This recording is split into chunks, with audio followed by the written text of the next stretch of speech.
자, 오늘 이 시간에는 우리가 다 같이 무화과 비유라는 제목 가지고서 우리 본부 강단에서 주신 일부 말씀 가지고서 실제 우리가 적용을 어떻게 또 나갈 것인지 부분에 대해서 말씀 같이 나눌 수 있도록 하겠습니다.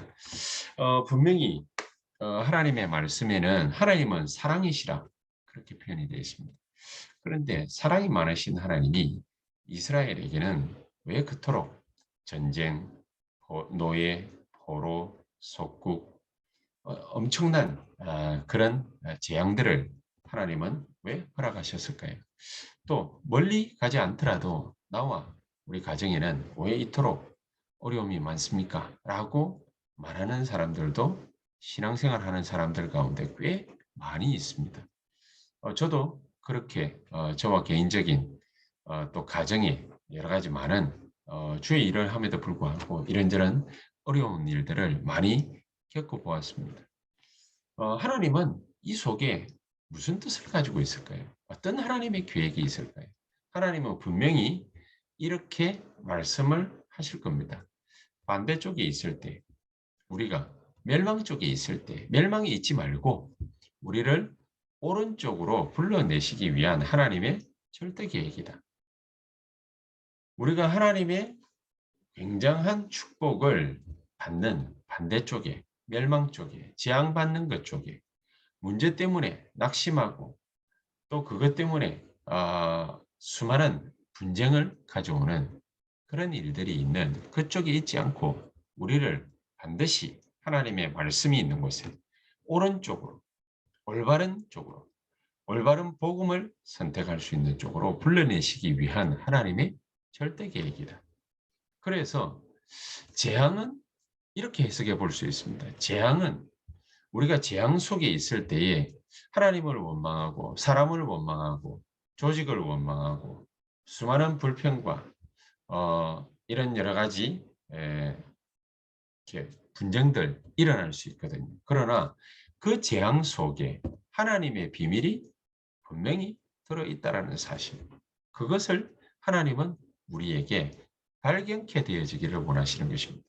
그래서 오늘 본문에도 열매 없는 무화과 나무를 예수님께서 저주를 하셨는데 단순하게 예수님께서 무화과 나무를 저주하셨구나 이렇게 볼 문제가 아니라는 거죠. 열매 맺는 시기가 분명히 아님에도 불구하고 예수님께서 왜 저주를 하셨을까? 그것을 본 제자들이 의아하게 생각을 한 것을 예수님께 말씀을 드렸지요. 질문을 던졌지요. 그래서 예수님께서 이 이유를 알기만 알면 그러면은 거기에 대한 믿음만 있으면 이 산을 들어서 바다로 옮길 수도 있다. 너희들이 기도하는 그 어떤 무엇도 응답받지 못할 것이 없을 것이다. 그렇게 말씀을 하고 있습니다. 이 무화과 나무 비유가 도대체 어떤 하나님의 숨은 계획이 있는지 하나님의 그 비밀을 우리가 오늘 반드시 찾아내서 굳게 붙잡는 그런 축복이 있게 되기를 정말로 예수 그리스도의 이름으로 축복합니다. 먼저 우리가 알아야 될 것이 무화과는 이스라엘을 상징하죠. 이스라엘. 이 무화과를 이스라엘을 상징하는데 이 무화과를 예수님께서 저주를 했단 말이에요. 예수님께서 저주를 하니까 말라 비틀어져 가지고 죽은 상태가 된 것이죠. 이스라엘이 망했다라는 거, 죽었다라는 거, 그거를 상징적으로 나타내는 거 아니겠습니까? 자, 이렇게 성경 속에는 하나님의 비밀이 다 숨겨져 있습니다. 이스라엘은 7번의 큰 나라 차원에서 대재앙을 만났거든요. 우리도 엄청나게 큰 문제를, 일들을, 사건을 겪을 수도 있지 않겠습니까? 이스라엘은 국가 차원에서 7번의 대재앙을 만났습니다. 그런데 그 이유를 알았더라면은 모든 것이 전부 축복으로 바뀌었을 텐데 이스라엘은 7번의 대재앙을 만나면서도 그 이유가 분명치를 못한 것입니다. 분명히 이스라엘 주위에는요, 강대국들이 도사리고 있었거든요. 그 강대국들이 심심하면 전쟁을 걸어오고 침략을 해와서 이스라엘이 가진 모든 것을 다 빼들어가고 심지어 자녀들까지 부녀자들까지 다 노예로 끌고 가고 다른 나라들에 팔아먹고 그렇게 했거든요. 이게 노예가 되기도 하고 속국 포로되기도 하고 속국되기도 하고 그리고 전 세계로 24개 나라에 흩어져서 이 이스라엘 백성들이 유리방황하고 그 가운데에 자라나는 어린아이들이 수많은 사람들이 학살당하기도 하는 그런 처참한 재앙을 견디기도 했습니다. 그런 처참한 재앙을 만나게 되거든요. 그런데 만약에 하나님은 이 이스라엘이 이 7번의 대재앙을 만났을 때 그 이유를 알았더라면은 이 주변의 수많은 강대국들은요, 전부 하나님이 원하시는 그 일, 세계복음화의 문이 되었을 거라는 사실. 몰랐기 때문에 모든 강대국들이 전부 대적입니다. 대적. 적으로 완전히 바뀐 거죠. 이 이유를 몰랐기 때문에 이스라엘은 전쟁만 나고 노예되고 포로되고 속국되고 유랑민족으로 전락하는 이 역사 속에서 벗어날 수가 없었던 것입니다. 세계사적으로도 마찬가지거든요. 수많은 강대국들이 일어났는데 그 강대국들이 하나같이 똑같이 공통적으로 하는 게 있습니다. 그게 뭐냐? 왕권을 강화하고 권력을 지키기 위해서 반드시 우상 숭배를 자행한다라는 사실. 우리나라에도 그 박정희 대통령이 피살당하고 난 다음에 이 전두환 장군이 정권을 찬탈해 가지고 자기가 스스로 대통령이 됐지 않습니까? 스스로 대통령이 되고 난 다음에 이 전두환 장군이 대통령에 대해서 한 첫 번째 일이 뭐냐면 당군 신상을 갖다가 저기 광화문 앞에다가 만들어 놓고 거기다가 전 국민이 다 숭배하도록 만들기 위한 작전을 펼쳤습니다. 그 작전. 근데 이거를 갖다가 뭐 여의도 순복음교회 조영규 목사님부터 시작해 가지고 다 벌떼처럼 기독교인들이 일어나서 그걸 강력하게 반대를 했거든요. 그래서 그 일이 성사되지를 못한 것입니다. 그냥 광화문 광장에만 그 당군 신상 세우려고 한 것이 아니라 전국의 초등학교, 중고등학교에다가 전부 대학은 또 들고 일어날 거니까 초중고등학교에다가 전부 이 우상 숭배, 당군 신상을 갖다가 세워 가지고 우상 숭배하는 그런 일을 자행하려고 했었던 것이죠. 강대국들의 공통점이 뭐냐? 자신의 권력을 유지하기 위해서 우상을 만들어 놓고 거기에다가 절하도록 만드는 우상 숭배하는 그런 작전들을 수없이 많이 펼쳤었습니다. 자, 그러니까 애굽도 마찬가지죠. 애굽도 그렇지요. 아수도 그렇지요. 또 바벨론도 그렇지요. 로마도 그렇지요. 하나같이 전부 다 똑같은 길을 걸어갔던 것입니다. 그런 세계사적 역사가 담겨져 있는데 그 속에는 반드시 하나님의 비밀이 숨겨져 있습니다. 이런 우상 국가가 일어나고 강대국들이 전부 우상 만들어 놓고 숭배하는 거 이거를 하나님이 절개하시겠습니까? 분명히 싫어하시겠죠.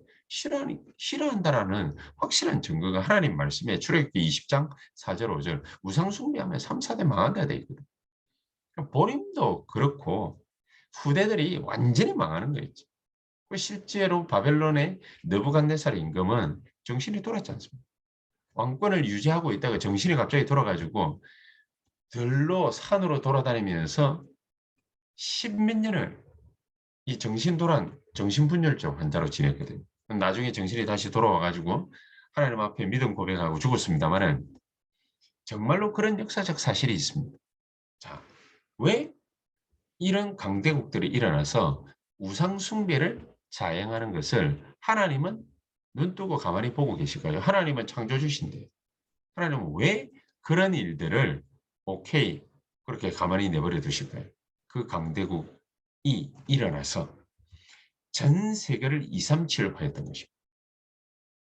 그 2000년, 3000년 전인데도 강대국들이 일어나 가지고 애굽이 전 세계를 통일을 하고 아수르가 전 세계를 통일을 하고 바벨론이 전 세계를 통일을 하고 로마가 전 세계를 통일을 하고 그런 일들이 세계사의 역사로 그대로 남아 있습니다. 이렇게 해서 그 강대국 속에 이스라엘을 집어넣고 그 이스라엘 후대들 가운데 렘넌트, 복음 가진 렘넌트를 집어넣었던 것입니다. 그들 속에 어떻게 집어넣냐? 노예로, 포로로, 속국으로, 유랑민족으로 그렇게 집어넣었던 것입니다.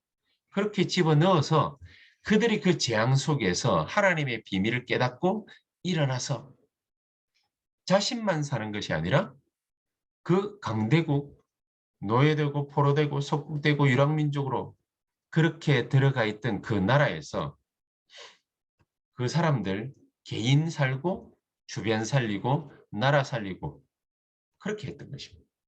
그런데 이거 결국에는 못 깨닫는 개인과 나라는 완전히 멸망당하게 됐죠. 오래 가지는 못했던 것입니다. 그냥 하나님의 계획은 그네들을 강대국으로 세우는 것에 있지 않고 강대국을 만들어서 그 강대국을 통해서 237을 모이게 하는 것입니다. 237에 복음이 파고 들어갈 수 있는 길들을 열어놓으신 것입니다. 그렇기 때문에 이 하나님의 비밀이 강대국들이 일어나고 약소국들이 노예로 포로로 속국으로 그렇게 전락하는 것을 하나님은 허락하셨던 것입니다. 사람이 죽어가는 것을 하나님이 원하시지 않지 않습니까? 하나님은 사랑이신데 왜 어린아이들이 죽임당하고 노예되고 포로되고 속국되고 그렇게 유랑민족으로 전락해서 끌려가서 죽임당하는 그것을 하나님은 일부러 절개하실 일은 분명히 없으시거든요. 그 속에는 하나님의 비밀이 담겨져 있었던 것입니다. 몇 명 안 되는 1%도 안 되는 렘넌트들이 복음 깨달은 렘넌트들이 일어나서 사람 살리는 역사를 그 강대국들 속에서 그리고 이 강대국들의 영향을 받는 약속들의 영향을 주어서 그래서 이 복음을 통해서 한 사람이라도 더 하나님의 뜻과 계획이 있는 자들을 살려냈던 것입니다. 자, 그렇다면 우리 개인은 어떻습니까? 우리 개인에게는 오는 여러 가지 많은 어려운 문제들이 있습니다.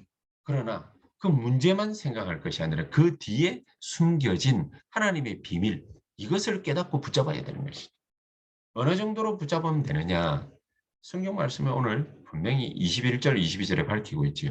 산을 들어서 바다로 옮길 만큼 하나님 주시는 믿음을 언약의 말씀을 가지고서 굳게 붙잡아라. 정인이 있지 않습니까? 렘넌트 7명, 특히 요셉 같은 경우에 노예로 끌려갔는데 그런데 그 자리에서 애굽 복음을 했죠. 산이 옮겨지는 큰 역사를 요셉은 체험했던 것입니다.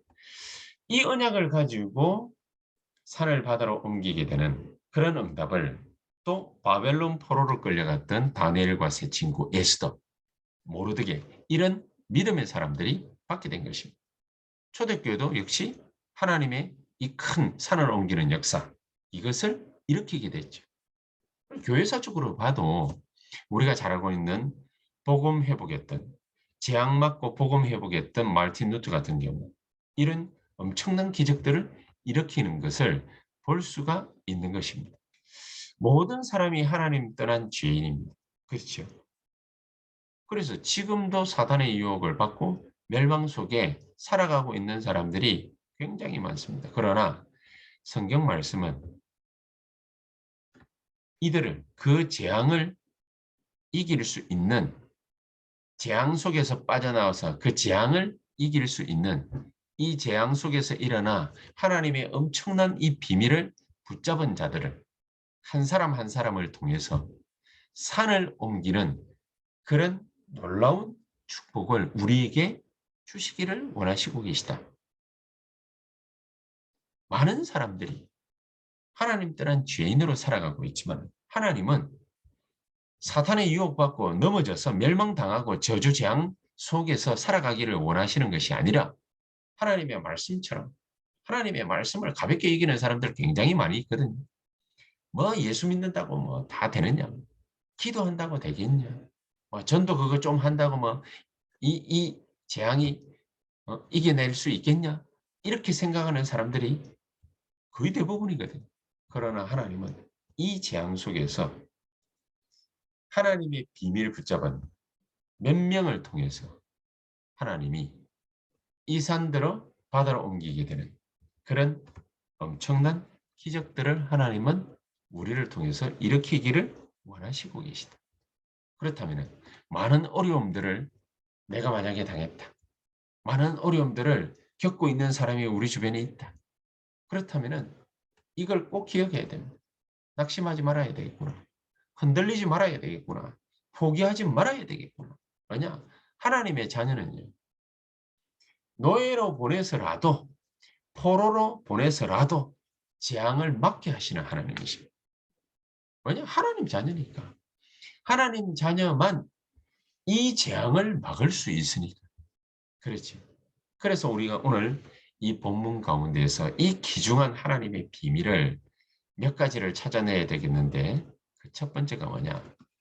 하나님이 이스라엘을 재앙당하게 하시는 것이 그게 무슨 의미가 있느냐? 과거의 이스라엘이 재앙당한 것 같이 보이지만은 아니라는 것이다. 아니라는 것이다. 7번의 대재앙 만난 것이 그게 재앙이 아니라는 것이다. 과거의 모든 재앙은 재앙 만난 것이 아니라는 것이다. 그럼 도대체 뭡니까? 과거의 모든 재앙을 통해서 하나님은 하나님의 비밀이 증거되어지게 되기를 원하고 계셨던 것이다. 하나님의 비밀. 수많은 사람들이 복음을 가볍게 생각하지 않습니까? 서론회 때 잠시 말씀드렸습니다. 얼마나 가볍게 생각합니까? 뭐 복음이면 다 아냐. 뭐 기도한다고 되겠냐. 수많은 사람들이 그렇게 생각하거든요. 복음을 얼마만큼 가볍게 보는지 모릅니다. 그러나 그 개인이 죽을 지경에 이르게 되면은 그제서야 복음 붙잡는다고 난리를 뜹니다. 큰 어려움을 만나면은 하나님 앞에 무릎 꿇고 기도한다고 산업도 올라가고 기도원도 가고 난리를 치깁니다. 이렇게 해서라도 우리가 복음 받는다면은 얼마나 또 다행이겠습니까?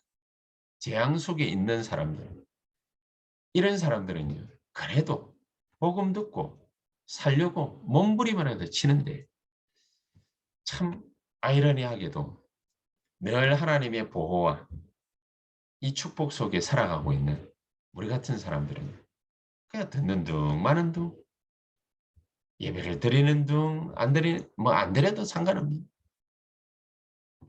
그러니까 그렇게 들어도 되고 안 들어도 되는 말씀이고 가도 되고 안 가도 되는 예배라면은 하나님이 굳이 우리에게 뭐 때문에 말씀 붙잡고 기도하라고 그러고 예배드리라고 그러고 전도해라고 그러고 세계복음을 해라고 그러고 뭐 때문에 그러시겠습니까? 렘넌트 7명이 우리에게 증거를 보여주잖아요. 렘넌트 7명들이 무슨 증거를 보여주었습니까? 속아서 복음 놓쳐버린 이스라엘. 그렇죠. 속아서 복음 놓쳐버린. 먹는 거면은 전부 단 줄 알게 되는 그런 사람들이 돼버린 것입니다. 속아서 복음 놓쳐버리니까 전부 다 어디에 파묻혀버렸냐. 저주와 재앙 속에 다 파묻혀버린 것입니다. 하나님은 하나님 백성인데 뭐 때문에 우리를 저주 속으로 들어가게 하시겠습니까? 왜 재앙 만나게 하시겠습니까? 저주와 재앙이 나쁜 것입니까? 그렇죠. 별로 좋은 건 아니죠. 우리가 어려움 당하는 거. 그거 뭐 그렇게 크게 좋은 건 아니지 않습니까? 이 저주 속에 그렇다면은 왜 하나님은 우리를 굳이 두시는 것을 허락하셨을까? 그 저주와 재앙을 통해서 하나님이 증명해 보이고 싶으신 것이 있기 때문에 이 저주 속에 들어간 것, 이런 재앙을 통해서 하나님은 하나님의 비밀을 가지고서 사람도 바꾸고 세상도 바꾸고 바꾸라는 것입니다. 재앙 속에 그냥 살아가는 그런 비참한 인생으로 살아가지 말고 우리 인생을 바꾸라는 것입니다. 재앙 속에 있지 말고 저주 가운데 있지 말고 바꾸라는 것입니다. 히브리서 11장의 인물들이 전부 다 그런 하나님의 사명 감당했지 않습니까? 죽음의 현장들이었거든요. 이 사람들의 면면을 보면은 거의 대부분 죽음의 현장들, 자기네들이 다 걸어갔던 현장들은 죽음의 현장들. 이런 죽음의 현장 속에서, 이런 재앙 속에서 이 하나님의 비밀을 가지고서 세상을 뒤집어라는 것입니다. 그들이 운명 저주재앙 사주팔자 속에 빠져 있는 그것을 뒤집어라는 것입니다. 뭘로 가지고 말입니까? 하나님의 비밀을 가지고 이 하나님의 비밀을 증거로 붙잡고 증인으로서 수많은 어려운 문제 당하는 사람, 저주와 재앙 속에 빠져 있는 사람들 앞에 증인으로 서라는 것입니다. 하나님이 우리에게 어려움 주시는 이유를 아시겠습니까? 하나님은 우리에게 어려움 주시는 것은 뭐 때문이냐? 이전의 재앙 속에 있던 모든 것을 하나님의 비밀로 바꾸라는 것입니다. 하나님의 비밀로 바꾸어 버릴 때 우리의 운명 완전히 새롭게 되는 것입니다. 그래서 하나님이 주시는 재앙 속에 있는 비밀, 이것을 가지고서 우리 보고 또 뭘 하라고 그러느냐. 하나님이 주시는 이 재앙 속에 있는 이 비밀을 가지고서 두 번째 하라고 하시는 것이죠. 그게 뭡니까? 첫 번째는 모든 과거의 재앙들, 이런 것들을 통해서 우리의 어려운 문제를 통해서 하나님의 비밀을 증거하라는 것이고, 두 번째가 뭐냐? 이 받은 하나님의 비밀을 가지고서 오늘의 시급한 상황, 오늘의 시급한 문제를 해결하라는 것입니다. 성경에 보니까 서기관, 대제사장, 사두개인, 바리새인, 헤롯 당원들, 또 수많은 어려운 문제를 당하고 있는 이스라엘 백성들, 또 그 모습을 쳐다보고 있는 선지자들, 이런 사람들이 하나부터 열까지 속국된 사람으로서, 속국된 그 이스라엘 땅의 백성으로서 육신의 해방만을 위해서, 또 자기 자리 보존을 위해서 맹렬하게 싸우고 있다는 사실. 하나님은요, 이제까지 하고 있으니까, 육신적인 것 밖에는 생각을 안 하고 있으니까, 그러니까 하나님은 이스라엘을 완전히 멸망시켜버리겠다. 과거에도 그랬지. 모세 시대에도 내가 저놈들을 다 지면에서 쓸어버리듯이 다 없애버리고 내가 너를 통해서 새롭게 시작하겠다. 그렇게 말씀하셔요. 그러니까 모세가 막 하나님 뜯어말렸지. 안 됩니다. 만약에 저들을 죽이시려거든 나를 죽이십시오. 그렇게까지. 하나님이 꼭 인간적인 표현으로 참고 억누르시고 이스라엘 백성들을 어떻게 대하셨습니까? 40년 동안 새로운 렘넌트들이 일어날 때까지 기다리신 것입니다. 이스라엘을 싹 멸망시키시고 새롭게 하시겠다. 다시 하시겠다. 그 사인을 오늘 본문을 통해서도 그대로 여실히 보여주고 계신 것입니다. 예수님은 우리에게 어려움 오는 것, 그래서 두려워하지 말라는 것입니다. 왜냐? 하나님의 시작이기 때문에. 마태복음 24장 14절에 이 천국 복음이 모든 사람들에게 다 증거되어야 그제야 끝이 올 것이다.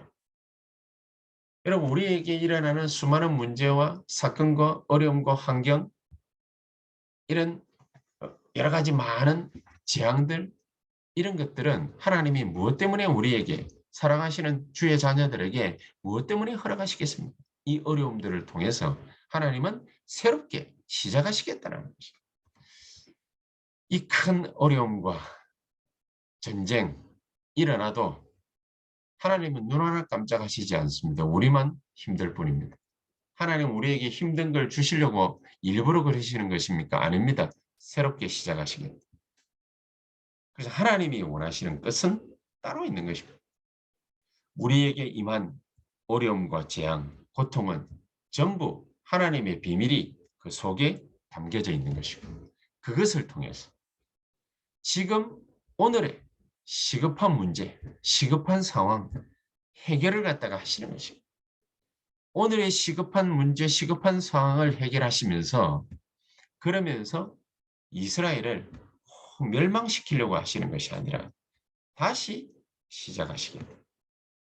그 하나님의 중요한 계획을 담고 있는 것입니다. 그러면서 세 번째가 뭡니까? 앞으로 오는 이스라엘, 미래의 이스라엘의 운명입니다. 미래의 이스라엘은 어떻게 되느냐? 24개 나라로 흩어져서 멸망당하게 될 것이다. 예수님께서 그렇게 얘기를 하셨죠. 그래서 주 70년경에 로마로부터 예루살렘은 완전히 멸망받게 됩니다. 그러나 그 속에는 어떤 비밀이 숨겨져 있습니까? 세계 복음화의 비밀이 숨겨져 있습니다. 초대교회가 이 세계 복음화의 비밀이 숨겨져 있는 것을 깨닫고 그것을 준비한 사람들이에요. 이것을 준비한 사람들이니까 산을 들어서 바다로 옮길 수 있는 그런 기적들을 체험할 수 있게 된 것입니다. 앞으로 이스라엘 나라는 후대들은 유럽을 중심으로 해서 24개 나라로 흩어져서 죽임당하고 학살당할 것입니다. 그게 주후 70년 이후에 1900년 동안에 일어나는 이스라엘의 운명입니다. 하나님은 그것을 또한 허락하셨습니다. 바벨론으로 끌려가서 70년 동안 어마어마한 학살을 당하고 고생하게 될 것이다. 이 얘기를 들으니까 수많은 이 이스라엘 사람들, 유대인들이 하나님 앞에 무릎 꿇고 빕니다. 살려달라고, 고쳐달라고. 이 땅 이민족을 고쳐달라고. 그러나 하나님은 꼼짝도 하시지 않습니다. 70년 동안 그대로 고통당하게 될 것이다. 있는 없는 씨까지도 다 말려버릴 것이다. 하나님이 저주를 퍼붓는 것입니까? 아닙니다. 그 속에 이 하나님의 비밀을 가진 자들, 렘넌트 이들을 통해서 하나님은 바벨론을 복음하고 로마를 복음하고 세계를 급속하게 복음하는 그 일이 일어나도록 하시겠다. 그 숨은 계획이 다 담겨져 있는 것입니다. 그래서 이 축복을 하나님은 우리 보고 받으라는 것이죠. 우리의 과거의 수많은 문제들, 어려움들, 고통들, 재앙들 이런 것들은 그 속에 나를 향한 하나님의 비밀이 반드시 숨겨져 있다. 그게 담겨져 있다. 나를 죽이려고 하시는 것이 아니라 잃어버린 복음, 그것을 완벽하게 다시 찾게 해서 하나님의 비밀인 참된 이 복음의 능력을 반드시 다시 찾게 해서 오늘날의 시급한 문제, 오늘날의 시급한 상황, 이것을 반드시 해결하려고 하는 하나님의 사인이시다. 그렇지 않으면 이스라엘은 멸망받고 우리도 멸망받을 거니까요. 다시 시작하시겠다는 것이죠. 그렇죠? 그러면서 하나님은 우리의 미래도 내다보시는 것입니다. 우리의 미래에 분명히 보고만 하면은 어떻게 되느냐?